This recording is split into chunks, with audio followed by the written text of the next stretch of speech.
ప్రస్తుత రోజుల్లో రైతాంగం ఎదుర్కొంటున్న సవాళ్లను అధిగమించి స్థానిక ఆహార భద్రతతో పాటు దేశ ఆహార భద్రతను కాపాడాలంటే భూసార రక్షణ, పర్యావరణ పరిరక్షణ ఎంత అవసరమని ప్రముఖ పర్యావరణవేత్త డాక్టర్ సాయి భాస్కర్ రెడ్డి అన్నారు. మర్రిచెట్టుతండ మాజీ సర్పంచ్ నేనావత్ శ్రీను నాయక్ ప్రముఖుల సమక్షంలో జరిగిన ఓ ప్రత్యేక సమావేశంలో డాక్టర్ సదన్ ఐలయ్య మరియు స్థానిక నేతలతో కలిసి ఆయన మాట్లాడారు. ఈ సందర్భంగా మాట్లాడుతూ ప్రస్తుతం రసాయన ఎరువుల వాడకం వల్ల సాగు ఖర్చులు పెరిగే వాతావరణ మార్పుల వల్ల రైతులు వ్యవసాయం చేయడం కష్టంగా మారుతుందని ఆవేదన వ్యక్తం చేశారు. ప్రకృతి ప్రసాదించిన ప్రతి గడ్డి పోసకు ఎంతో విలువ ఉందని, గ్రామంలో లభించే పట్ట వ్యర్థాలను సద్వినియోగం చేసుకోవడం ద్వారా అటు పర్యావరణాన్ని ఇటు భూమాతను కాపాడుకోవచ్చని సూచించారు.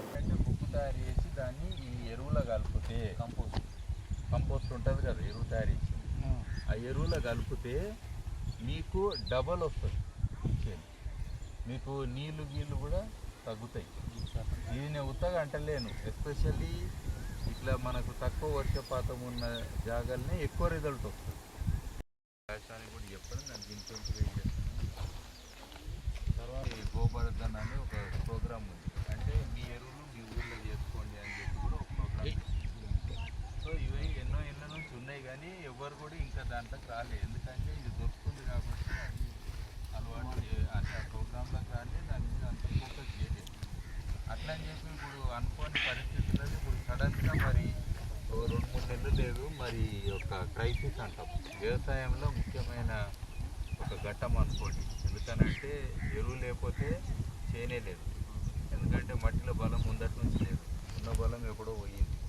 సో సడన్గా ఇప్పుడు మళ్ళా మనం రికవరీ చేయాలని అంటే మనం ఏం చేసుకోవాలి, ఏంటంటే ఎవరో వస్తారు ఏదో చేస్తారు అనే దానికంటే కూడా వెనకటికి ఎవరితో సంబంధం లేకుండా ఒక రైతు తన గ్రామంలో తన ఆత్మాభిమానంతో గౌరవంతో బతికిండా లేదా.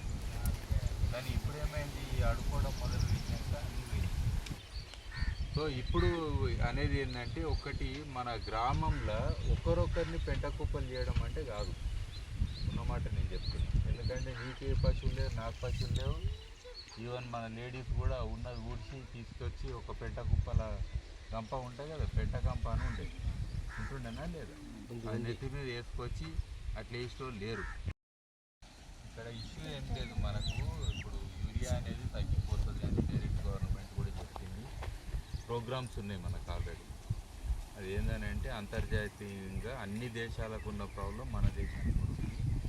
ఎందుకంటే ఈ పెట్రోల్ లేదా కంప్రెస్ నేచురల్ గ్యాస్ ఇవన్నీ ఉన్నాయి కదా, ఆ గ్యాస్ అనేది ఓవరాల్గా ఇప్పుడు ఒక కొనుడు అమ్ముడు అనేది తగ్గింది ఈ మధ్యన. మీకు తెలుసు కారణాలు, అటు America, Iran, Israel, middle east దేశాలు అన్నీ ఒక కొట్లాటల మూలాన ఈ పరిస్థితి వచ్చింది. పెట్రోల్ రేట్ పెరిగింది కదా, అంటే దాని అర్థం గ్యాస్ రేట్ కూడా పెరిగింది.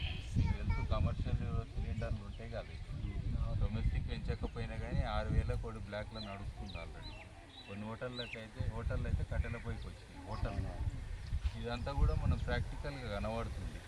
అంటే దీని అర్థం ఏంటంటే గవర్నమెంట్ ఒకవేళ మంచి ఉద్దేశంతో ముందట్లెక్క రైతులకు ఇద్దామన్నా ఇయ్యలేని పరిస్థితికి వచ్చేసి